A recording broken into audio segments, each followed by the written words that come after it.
Buenas tardes, jóvenes, ¿me escuchan? Buenas tardes, doctora. Sí, ya, muy bien. Vámonos entonces al tema de hoy, que se refiere a las propiedades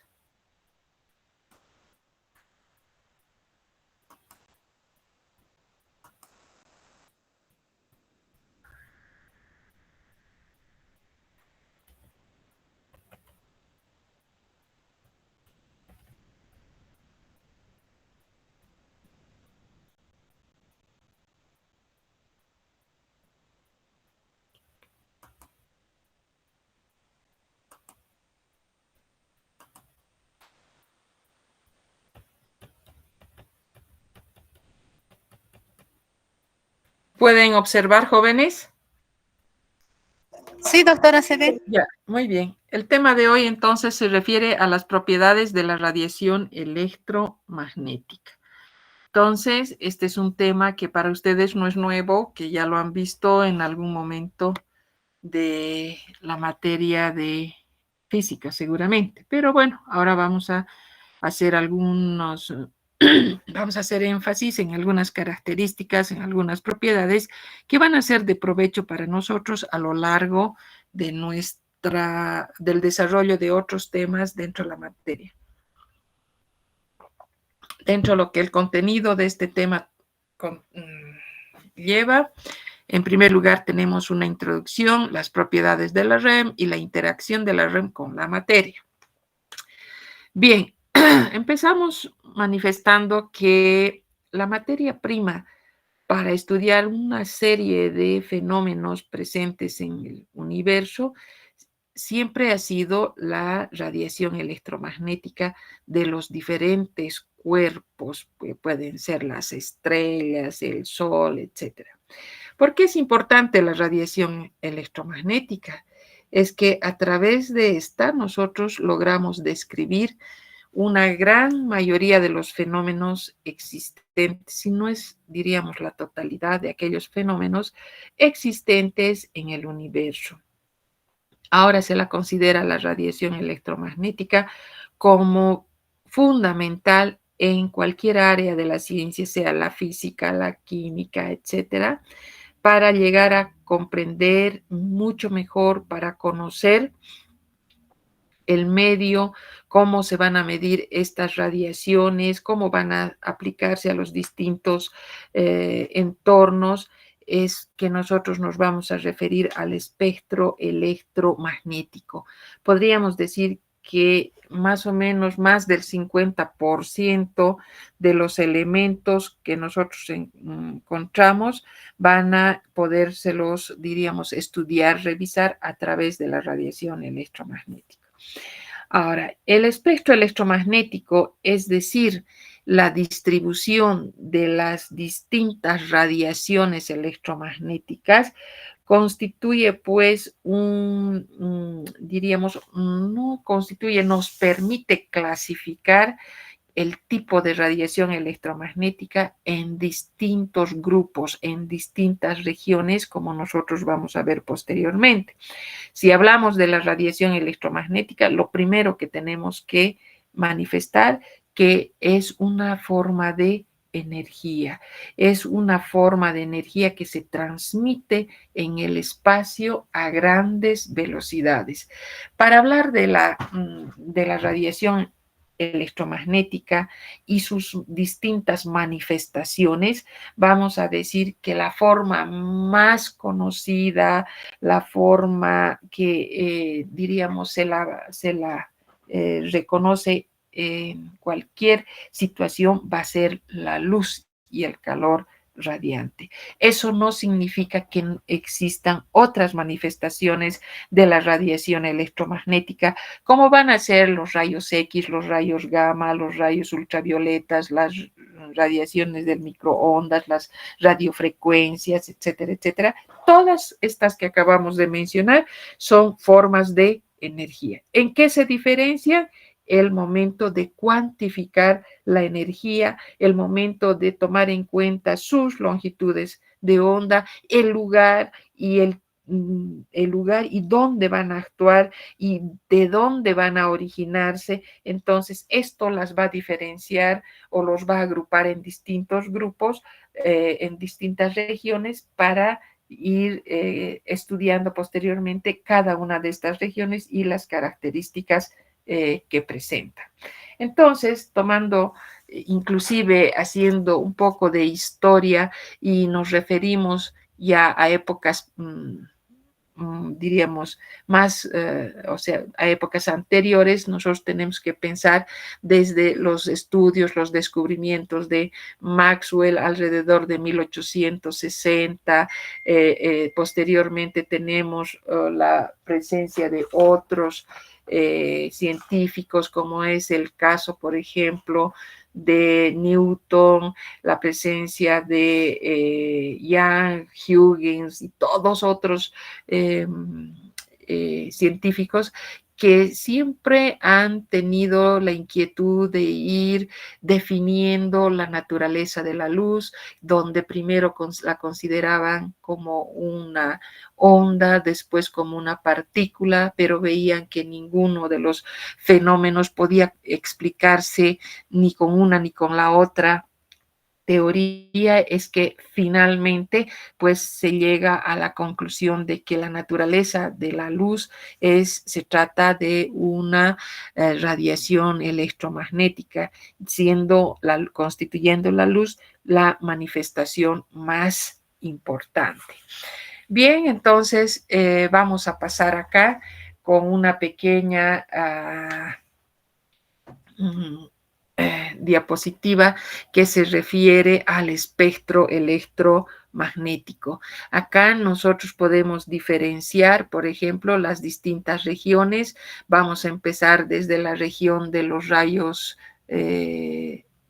Aquí tenemos a los rayos gamma, los rayos X, la región del ultravioleta, la región del infrarrojo, la región de las microondas, las ondas de radio y las ondas de radio más largas. Lo que nos llama la atención en una primera instancia podría ser esta pequeña fracción que es denominada la región del visible. Visible porque es visible al ojo humano, porque es considerada aquí, existe la posibilidad de que el ser humano pueda diferenciar, una vez descompuesta esta región, los distintos colores que va a formar parte del espectro visible. Y vamos a ver que cada una vamos a tener los colores, o si estamos hablando de la descomposición de la luz que ustedes conocen, desde a la región del violeta, o sea, el violeta, el azul, el celeste, el verde, el amarillo, el naranja, hasta terminar en el rojo. Entonces, y cada uno de estos colores en los cuales se va a descomponer el haz de luz de la región del visible, va a tener pues sus características fundamentales en cuanto a longitud de onda, en cuanto a frecuencia y bueno, posteriormente veremos más de su aplicación. Entonces, ¿qué podemos decir? Naturalmente de la radiación electromagnética, que a diferencia del sonido, por ejemplo, la radiación electromagnética no va a necesitar un medio de soporte para poder transmitir, para que pueda transmitirse, por lo que ésta se propaga a grandes velocidades en el vacío. Sabemos que la luz se propaga a 3 por 10 a la 8 metros sobre segundos cuando se encuentra en el vacío. A continuación o más adelante, nosotros podemos también referirnos a que la luz, insistimos, si vale el término, en que tiene un modelo ondulatorio para explicar, diríamos, fenómenos como la difracción, como las interferencias, pero como habíamos mencionado en un inicio, hay fenómenos como la absorción, como la emisión, que no pueden explicarse, no pueden llegar a tener una explicación correcta si es que nosotros no tomamos en cuenta las características de partícula que llega a tener la radiación electromagnética. Y de esta manera podemos considerarla o justificar, si vale el término, la posibilidad de que tanto el comportamiento ondulatorio como el comportamiento corpuscular, que serían las dos situaciones por las cuales se puede comprender una serie de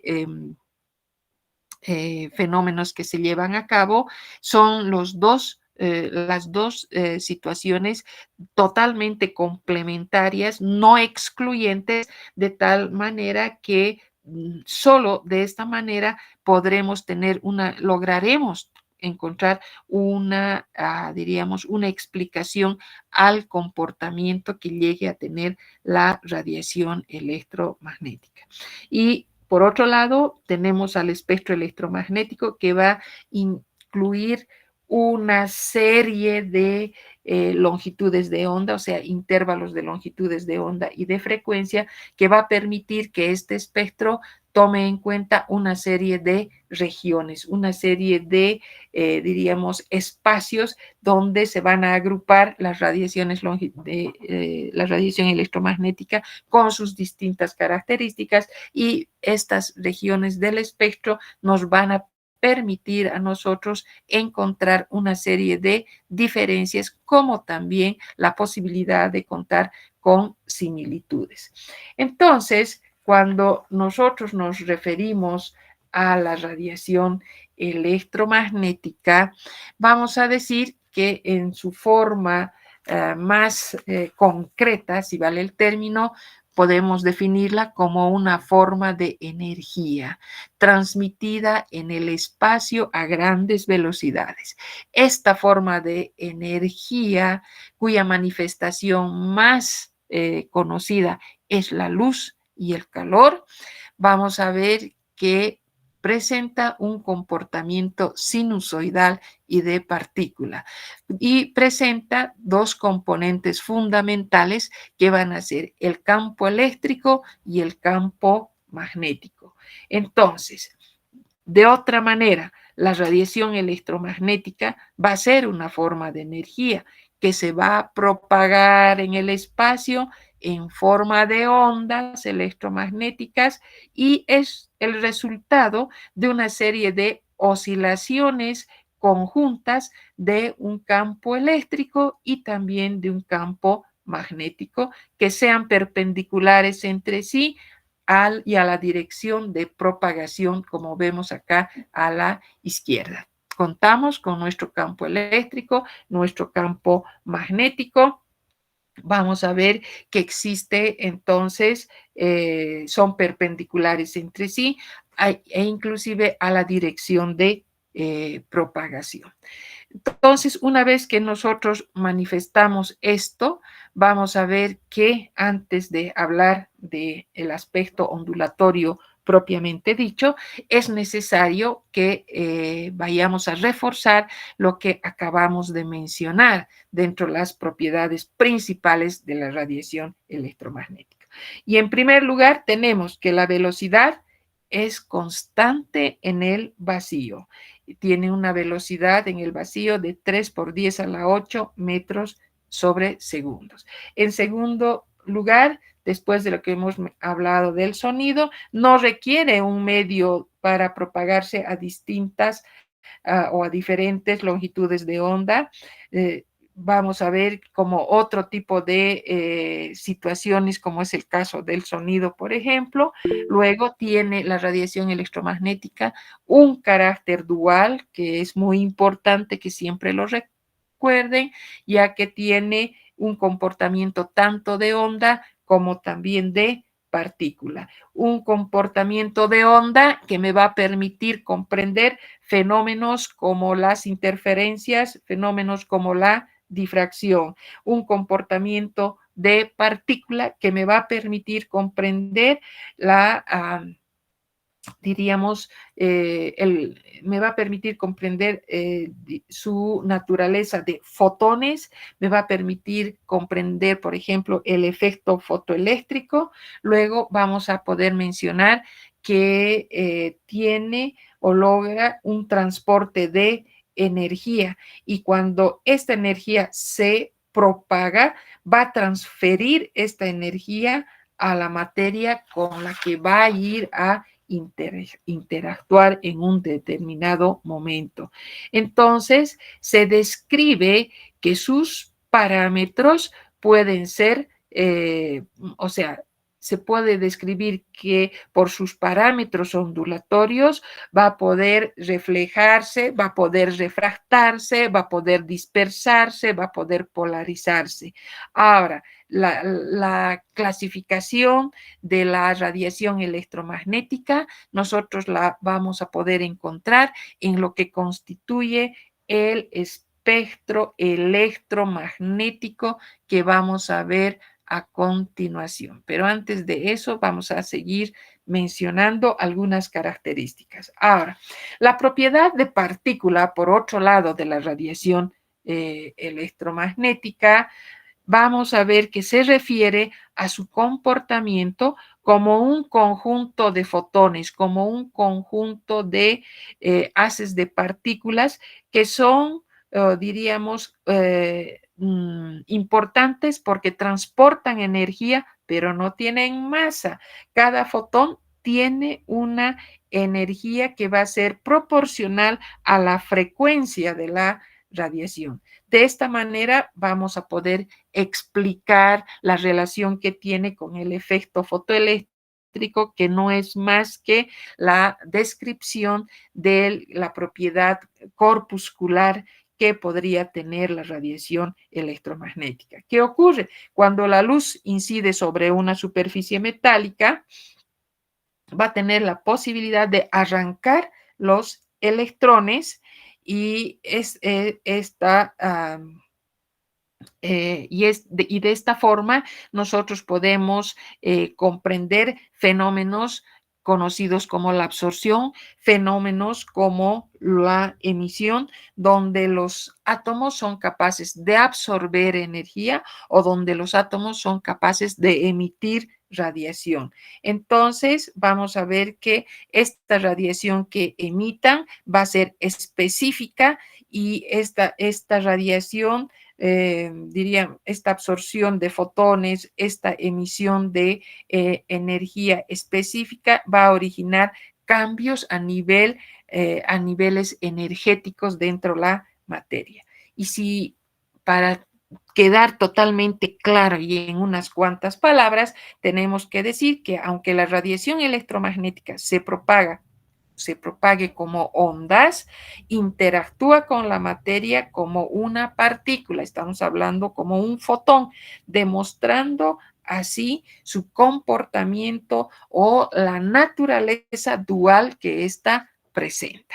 Entonces, una vez que nosotros estamos totalmente convencidos de que la radiación electromagnética tiene este comportamiento de onda y de partícula, es necesario que en una primera instancia nosotros nos vayamos a referir a los parámetros ondulatorios. Por lo tanto, si hay un comportamiento muy similar a la onda, tenemos que tomar pues en cuenta estos parámetros, como ser la amplitud, el periodo, la frecuencia, la longitud de onda, la velocidad de propagación, el número de ondas, la intensidad.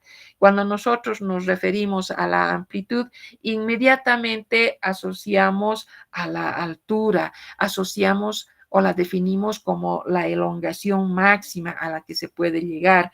Luego tenemos el periodo. ¿Cómo definimos el periodo en unas cuantas palabras? Es el tiempo en el que se realiza una repetición de una onda. Si nos referimos a la frecuencia, se refieren al número de ondas que pasan por un punto en una unidad de tiempo. Si nos referimos a la longitud de onda, que es un parámetro con el que bastante nosotros vamos a trabajar, no es más que la distancia que se mide en línea recta de un suceso completo. Ahora, la velocidad de propagación, cuando hablamos de la velocidad de propagación en el vacío, sabemos que es constante y estamos hablando de 3 por 10 a la 8 metros sobre segundos. Hablamos del número de ondas y al hablar del número de ondas nos referimos al número de unidades de longitud de onda en 1 centímetro. Si nos referimos a la intensidad, estamos refiriéndonos a aquella energía por unidad de tiempo que va a lograr atravesar la unidad de superficie situada en la dirección de propagación de la onda electromagnética. Entonces, todos estos parámetros ondulatorios están íntimamente relacionados con sus características, con el comportamiento ondulatorio que vaya a tener la radiación electromagnética. Acá nuevamente tenemos una diapositiva del espectro electromagnético, pero esta vez estamos, digamos, enfocándola de una manera no contraria, sino al revés que la habíamos visto en la anterior diapositiva, donde vamos desde las longitudes de onda, que vamos a ir desde la región de las ondas de radio, microondas, infrarrojos, la región del visible, ultravioleta, rayos X y los rayos gamma. Entonces acá nuestra longitud de onda va a ir de mayor a menor, cosa que en el anterior caso nosotros habíamos estado enfocando del otro lado, de la otra, desde el otro punto. Entonces, cuando nosotros acá tenemos algo más simple para que nosotros nos podamos ubicar en lo que nos interesa ante todo, que va a ser la aplicación a las técnicas instrumentales. Empezamos por la primera región del espectro electromagnético y vamos a ver que tenemos o contamos con la región de los rayos gamma. Pasamos ahora a la segunda región, que van a ser la región de los rayos X. Tenemos un espacio también que va a comprender la región del ultravioleta y a continuación tal vez podríamos mencionar como la región más estrecha, consideramos a la región del visible. Luego tenemos la región del infrarrojo, donde tenemos que tomar en cuenta 3 regiones: el cercano infrarrojo, la zona del medio infrarrojo y el infrarrojo térmico, para luego pasar a la región de los microondas y finalmente las ondas de radio. Acá nosotros vamos a ver que desde, si nosotros nos dirigimos de izquierda a derecha, el poder energético de estas regiones son las más altas de los rayos gamma y vamos a ir viendo que va a ir decreciendo paulatinamente, mientras que las longitudes de onda van a estar en forma, como diríamos, inversa, donde desde longitudes de onda bastante pequeñas vamos a ir hacia longitudes de onda mucho más grandes. Entonces, en este espectro electromagnético, antes de continuar, es importante señalar que para nuestra materia, las 3 regiones de importancia para las técnicas instrumentales van a ser la región del ultravioleta, la región del visible y una fracción del infrarrojo, que es el cercano infrarrojo. Cabe resaltar que cada una de estas regiones va a constituir, son formas de energía, tanto los rayos gamma, los rayos X, el infrarrojo, etcétera, etcétera, son formas de energía, son manifestaciones de energía. ¿Cuáles son las manifestaciones de la radiación electromagnética más comunes? En importancia tenemos a la luz, que nosotros podemos observar, podemos diferenciar, reconocer sus distintas longitudes de onda y también tenemos la posibilidad de contar con el calor, ¿no es cierto? Luego vamos a tener que una región menos conocida, pero también de radiación electromagnética, van a ser los rayos gamma, luego tendremos los rayos X, la región del ultravioleta, el infrarrojo, la región del microondas y las ondas de radio.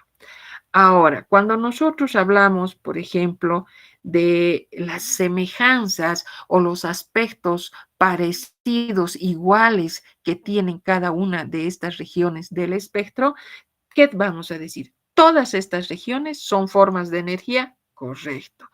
Todas estas regiones tienen componentes o tienen un comportamiento como onda y como partícula. Entonces, esos son los aspectos comunes para todas las regiones. Pero entonces, ¿por qué se clasifican? ¿Por qué se dividen en distintas regiones? Ah, por las diferencias que tienen. ¿Y cuáles van a ser esas diferencias? En primer lugar, la cantidad de energía.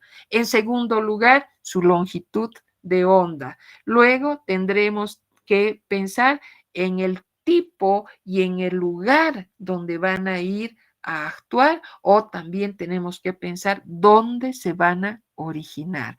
Cada uno de estos grupos tendrá sus características respectivas en que van a estar determinadas por la cantidad de energía que tengan, es decir, por sus propiedades, por sus particularidades ondulatorias. O sea, cuando nosotros nos referimos a los parámetros, estamos hablando de la frecuencia, estamos hablando de la longitud de onda, estamos hablando del número de ondas, etcétera, etcétera. Aquí vamos a hablar de la radiación electromagnética desde ese su poder energético que vaya a tener. Hemos visto que todas las regiones son similares. ¿Por qué? Porque todas son formas de energía. Segundo, tienen un componente ondulatorio y tienen un componente corpuscular. Si tiene un componente ondulatorio, todos aquellos parámetros ondulatorios incluye pues a todas las regiones, ¿no es cierto? Dependiendo obviamente sus características. Entonces, nosotros empezamos con los rayos gamma. Esta región de los rayos gamma se caracteriza, ¿por qué? Porque está relacionada con radiaciones de un gran poder penetrante. Es decir, son radiaciones bastante intensas, son las más potentes de todo el espectro electromagnético. Están relacionados con fenómenos como la radioactividad, como la fisión nuclear. ¿Esto qué quiere decir? Que al tener ese gran poder penetrante, hace que puedan pasar blindajes de plomo por un espacio, por un espesor, diríamos, de varios metros. Entonces, estas son características de la región de los rayos gamma. Ahora, las que están al lado, la región que está al lado, que son los rayos X, por ejemplo, también son altamente energéticos. ¿Por qué? Porque no van a pasar como en el anterior caso varios metros de blindaje, pero sí tienen la posibilidad de atravesar sustancias opacas como ser los tejidos, y eso nos permite aplicarlos en una serie de métodos como son los rayos X. Luego tenemos, como les decía, la región del ultravioleta, la región del visible y una pequeña fracción mínima del infrarrojo. Esta región de los rayos del visible, como su nombre dice, tiene la particularidad de percibir el ojo humano. Por eso nosotros decimos región del visible. Por eso nosotros podemos observar cómo puede llegar a descomponerse un haz de luz blanca que se encuentra en la región del visible, y podemos descomponer en los distintos colores, ¿no es cierto? Y cada uno de estos colores representa una longitud de onda, y las longitudes de onda que oscilan en el visible están aproximadamente entre los 400 o 750 o 390 hasta casi 800. Todo lo que el ojo humano puede percibir y va a poder diferenciar. Tanto la región de los rayos gamma como la región de los rayos X también pueden considerarlas, se las considera como radiaciones ionizantes. ¿Por qué? Por esa intensidad que tienen, por tener ese poder energético, van a ser capaces de volver iónico al aire por el que van a poder atravesar. Ahora, y otro aspecto, la región la región del ultravioleta, la región del visible y del cercano infrarrojo, vuelvo a repetirles, son de importancia para nosotros. ¿Por qué? Porque se desarrollan en estas regiones, como van a ver posteriormente, la mayoría de las técnicas instrumentales que vayamos nosotros a ver a lo largo de nuestra gestión.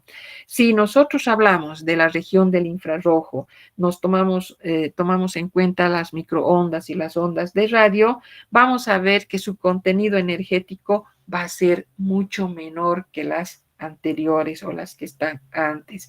El menor contenido energético de estas tres regiones hace que la radiación electromagnética tienda a transformarse en calor, es decir, va a tener la posibilidad de desarrollar mucho calor y obviamente la aplicación va a ser desde otro punto de vista. Ahora, otro aspecto que nosotros debemos tomar en cuenta va a ser pues el origen de estas radiaciones de cada uno de estos grupos, de cada una de estas regiones. Y en primer lugar tenemos a los rayos gamma. ¿Dónde se van a originar los rayos gamma? Por las características, por su gran poder energético, se van a originar en el núcleo de la materia, es decir, son capaces de liberar radiación electromagnética. Mientras que sus vecinos, los de los rayos X, se van a originar, pero no llegan hasta el núcleo, sino simplemente toman en cuenta a los electrones internos, están después del núcleo, por eso son los electrones internos.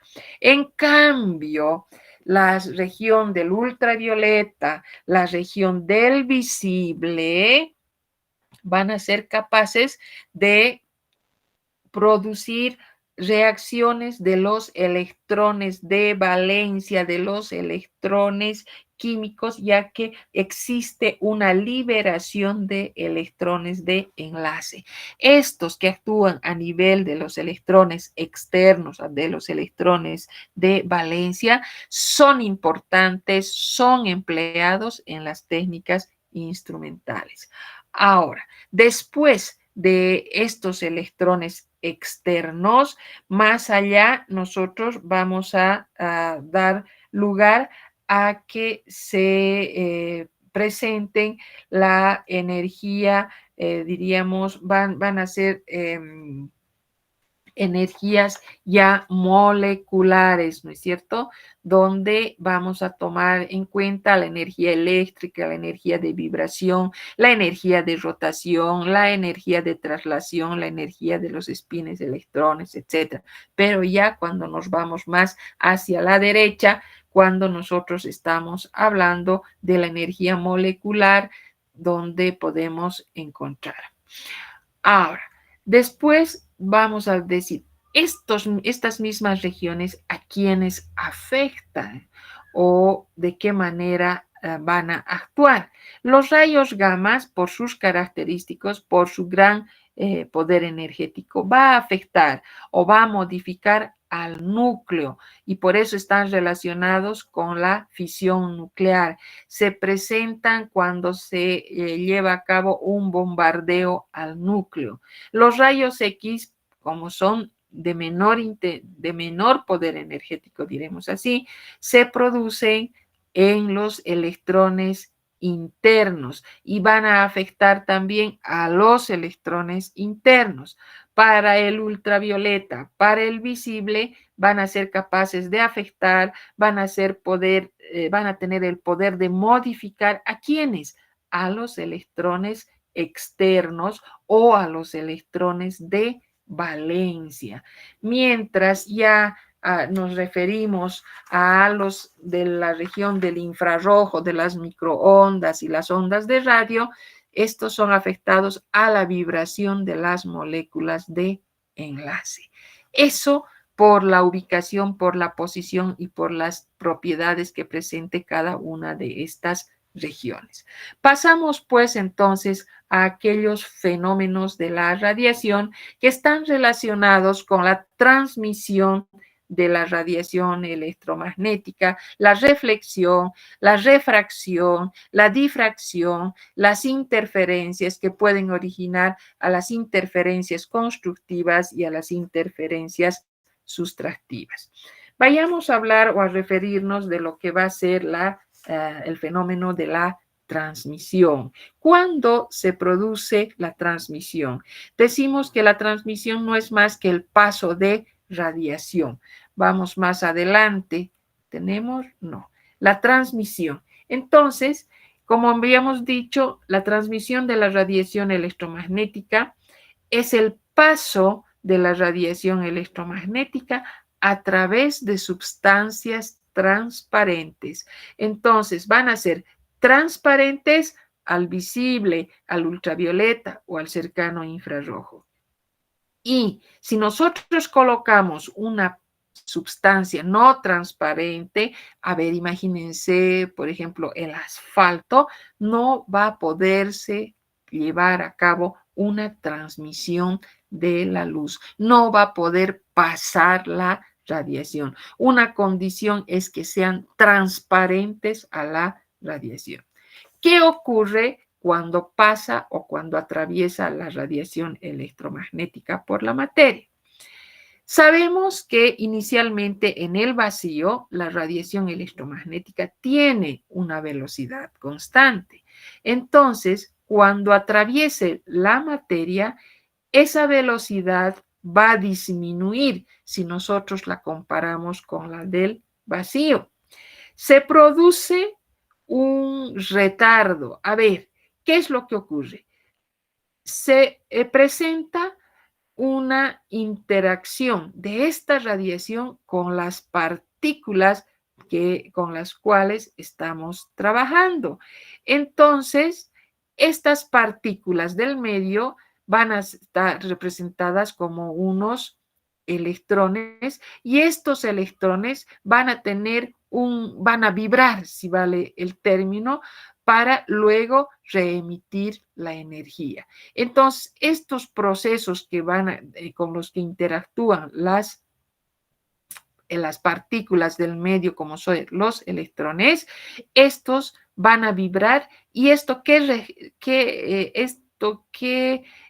origina, esto va a hacer que transcurra un determinado tiempo. Por eso se dice que lleva un tiempo de vida bastante corto.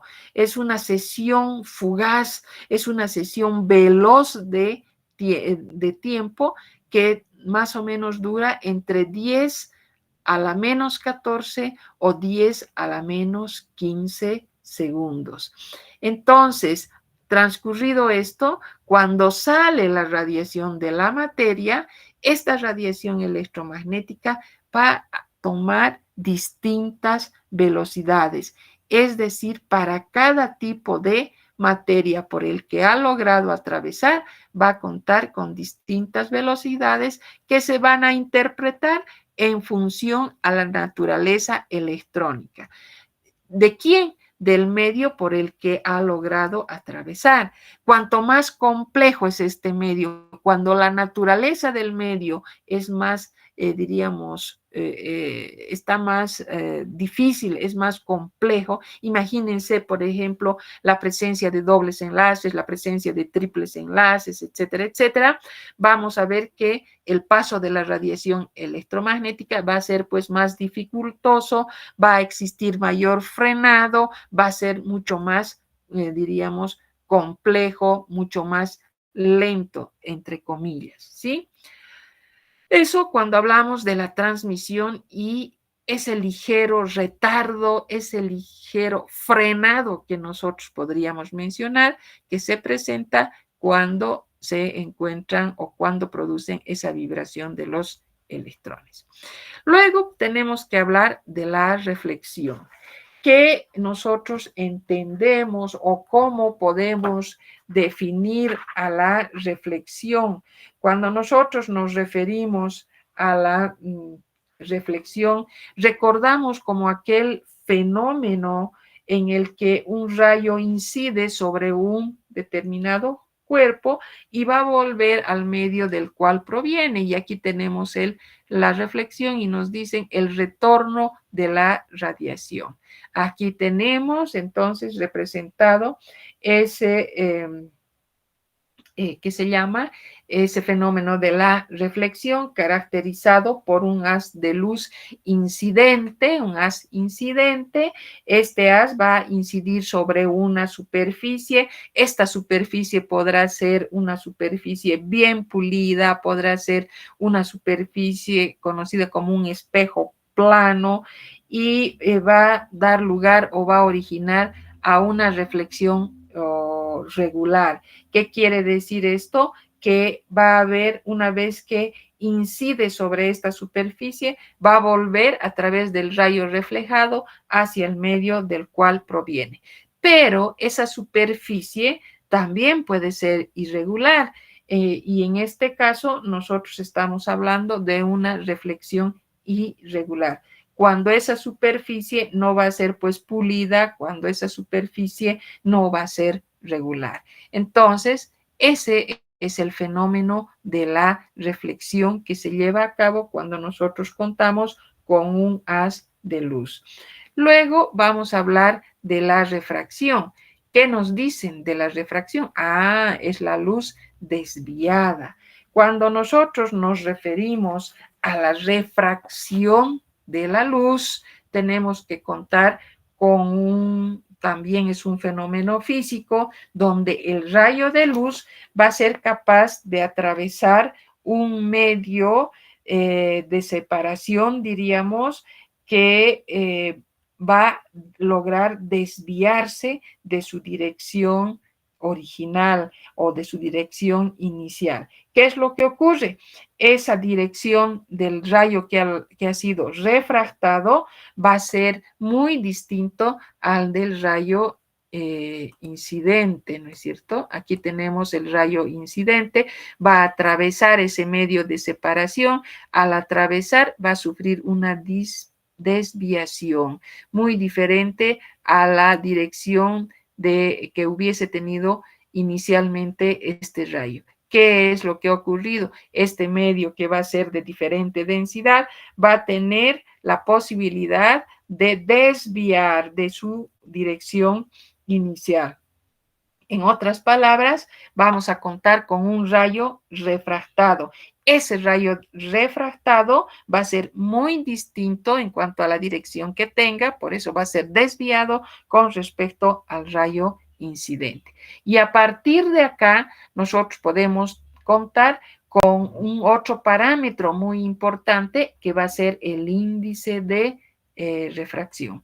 Este parámetro se lo define, vamos a decir que es un cambio de dirección de la radiación y se conoce con el nombre de índice de refracción. Y no es más que la relación que existe entre la velocidad de la radiación en el vacío con la velocidad de la radiación en el medio o en el material porque logra atravesar. Se dice que el índice de refracción va a ir variando, va a ir modificándose de acuerdo al estado en el que se encuentre la muestra, que sea sólida, que sea gaseosa o tenga características particulares. Luego de la refracción, nosotros tenemos que referirnos a la difracción. ¿Qué es la difracción? La difracción es un fenómeno propio de la radiación electromagnética, en realidad de su propiedad ondulatoria. Es decir, es un proceso en el que un haz de luz paralelo, como nosotros podemos ver acá, un haz de luz paralelo, de radiación va a llegar, en una palabra, a curvearse, va a llegar a desviarse, si quieren entender, o puede dispersarse cuando va a pasar por un obstáculo que sea puntiagudo o a través de una determinada y estrecha abertura. Vamos a ver que estos cambios que se producen en la dirección de propagación del haz de luz, vamos a ver que se presentan tomando en cuenta este borde que nosotros hemos mencionado, este borde del objeto sólido que termina en punta. Y la abertura de esa rendija es también determinante. Este fenómeno de la difracción va a ser mucho más pronunciado, va a ser mucho mayor cuando esta distancia de la abertura sea menor. Es decir, a menor orificio, cuanto más restringido sea, vamos a ver que la desviación también va a ser más intensa. En cambio, cuando el orificio es mayor, vamos a ver que la desviación va a ser menos pronunciada. Entonces, de esta manera es muy importante tomar en cuenta que la longitud de onda y la abertura de la rendija necesariamente deben ser del mismo orden de magnitud y por tanto la difracción como consecuencia será más intensa, será como más notable para que nosotros podamos diferenciar. Al mismo tiempo, también tenemos que en un inicio tenemos esta abertura y la difracción también puede llevarse a cabo a través de dos aberturas, como en este caso, cuando tenemos B o cuando tenemos C. Entonces, acá debe existir, para que se lleve a cabo la difracción, es necesario que se desplacen desde las rendijas hasta cualquier punto de vista. Necesariamente tendrán que tener una diferencia de fases que sean definidas y estas deben ser constantes, totalmente constantes con el tiempo, y esto hace que la radiación que esté viniendo, que se haya formado desde B y desde C, en este caso, va a ser también coherente. De esta manera nosotros decimos que van a tener o cumplen con las condiciones de la coherencia, que en primer lugar señala que las dos fuentes de radiación van a tener la frecuencia y su longitud de onda para ambos casos sean idénticas. Y las relaciones de fase entre los dos haces deben permanecer constantes con el tiempo. Ese es el principio de la coherencia que en este caso, por ejemplo, nosotros podemos tener cuando hablamos de la difracción a nivel de sus dos ranuras. Esto cuando nos referimos a aquel fenómeno típico de la radiación electromagnética desde el punto de vista ondulatorio. Pasamos a otro aspecto que también es importante y se refiere a la superposición de ondas. La superposición de ondas vamos a comprender también desde el punto de vista de un comportamiento ondulatorio de la radiación electromagnética. Este principio de la superposición de ondas, ¿qué establece? Señala que cuando dos o más ondas atraviesan una misma región del espacio, es decir, que se van a llegar a superponer en el mismo punto, se va a producir un desplazamiento igual a la sumatoria de los dos desplazamientos causadas por las ondas individuales. A ver, ¿cómo podemos explicar? Hablamos de las superposiciones, entonces, en este primer caso de la izquierda, y decimos, cuando existen dos o más ondas, en este caso hablaremos de la 1, en este caso, y la 2. Van a atravesar la misma región del espacio, es decir, van a llegar a superponerse, como estamos viendo acá, y van a llegar a un mismo punto, tienen un punto en común, se va a formar una onda resultante que no va a tener las características ni de la onda 1 ni de la onda 2, sino va a ser una onda resultante de la sumatoria de las dos que han formado esta nueva onda. ¿Y eso qué significa? Esta superposición que significa una nueva onda que va a tener o que va a llegar a una amplitud máxima o va a tener una mayor intensidad. En este caso estamos hablando, tienen que tomar en cuenta de dos ondas que estén totalmente en fase para que puedan sumarse, siempre que su diferencia de fases entre ambas puede ser de 0 grados o también de 360 grados. Inclusive podrán ser múltiplos de 360 grados. Cuando estamos frente a este caso donde se produce una sumatoria de ondas individuales y tenemos como consecuencia una onda con mayor intensidad que consigue su amplitud máxima, etcétera, estamos frente a una interferencia constructiva. ¿Sí? En cambio, a la derecha podemos ver el caso opuesto, porque hablamos de dos ondas, pero estas ondas no estaban en fase. Estas ondas no llegan a coincidir cresta con cresta o valle con valle. Estas más bien llegan a coincidir una cresta con un valle y como consecuencia vamos a ver que los resultados o lo que vamos a obtener va a ser dos cosas. Primero, lo más probable es que lleguen a anularse y se anulan directamente o también pueden tener como resultado una disminución, diríamos, total anulación, podríamos decir, porque no han llegado a coincidir, no se encuentran en fase, hay una diferencia de fases que va a ser de 180 grados. ¿Qué hace esto? Como están opuestas, como están enfrentadas, si vale el término, se llegan a restar, se llegan a eliminar.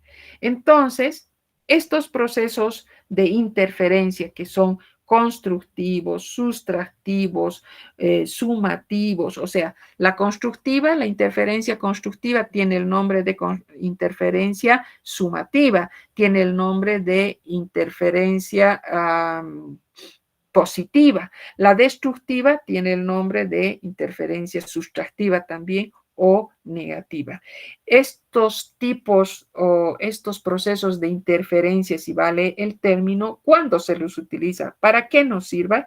Tiene un papel muy importante en aquellos métodos instrumentales donde está involucrada la radiación electromagnética. Por eso es que hablamos tanto de la difracción, como vamos a ver posteriormente, como también este fenómeno de las interferencias que originan a superposiciones de ondas positivas o negativas respectivamente.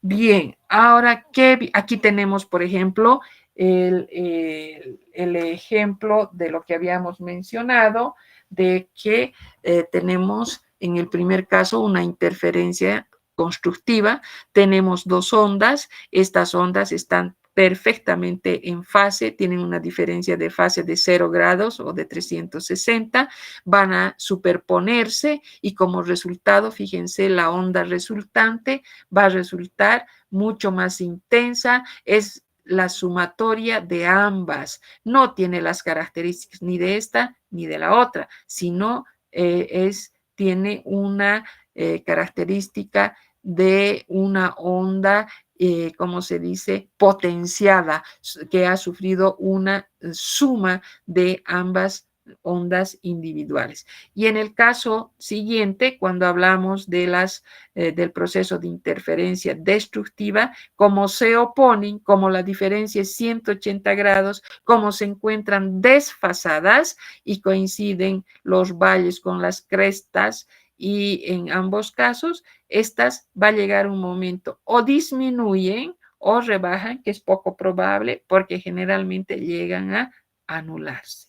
Esas son las características de las interferencias. Pasamos luego a hablar de un fenómeno conocido como la dispersión. La dispersión puede ser de dos tipos, una dispersión normal o también puede ser una dispersión anómala. Bien, la dispersión, ¿cuándo se lleva a cabo? ¿En qué circunstancias se presenta?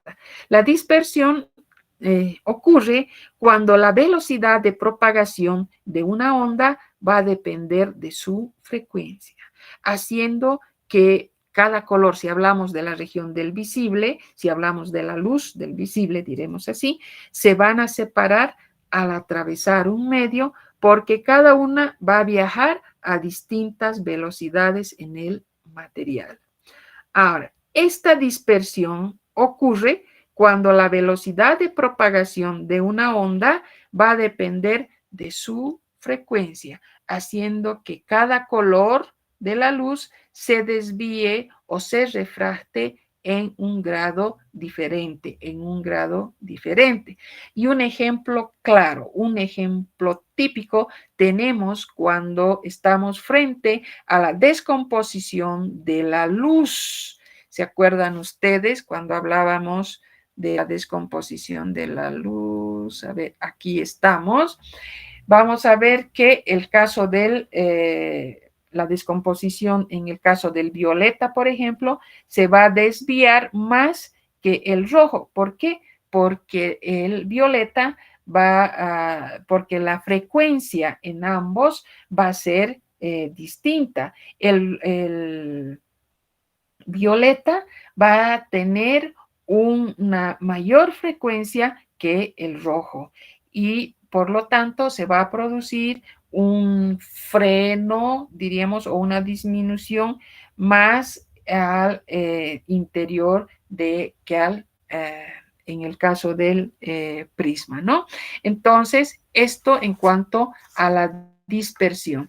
Ahora, esta dispersión al mismo tiempo va a poder ser una dispersión normal cuando se produce un aumento gradual, por ejemplo, del índice de refracción, cuando aumenta la frecuencia, o podrá ser una dispersión anómala cuando existen esos intervalos de frecuencia en los que se observa un cambio brusco, no esperado, si vale el término, dentro de lo que va a ser el índice de refracción. Cuando nos interesan estos aspectos relacionados con la dispersión, estas curvas de dispersión que se van a ir a formar presentan importancia, tienen, diríamos, se las toma en cuenta cuando estamos frente o en el momento de elegir diferentes materiales para los componentes ópticos de los instrumentos. Entonces, luego, ¿qué tenemos? A ver, ¿qué nos falta? Superposición de ondas y la dispersión. Bien, ahora nos toca pasar a las propiedades mecánico-cuánticas de la radiación. Aquí vamos a hacer un alto para que la próxima clase nos vayamos directamente a estudiar el otro comportamiento. Hemos dicho que la radiación electromagnética tiene un comportamiento dual. Uno primero de onda y otro de partícula. El de onda hemos descrito, hemos relacionado, hemos ido viendo desde un punto de vista ondulatorio cómo se relacionan, qué fenómenos están asociados, de qué manera intervienen y cómo nosotros los comprendemos. Ahora nos toca ver, y vamos a quedar acá, el comportamiento como partícula, como cuantos de energía y cómo va a actuar al tener en cuenta al analito o a la materia. Bien, quedamos aquí y nos estamos viendo la próxima clase. Que tengan un buen resto del día y que les vaya bien, jóvenes. Hasta luego.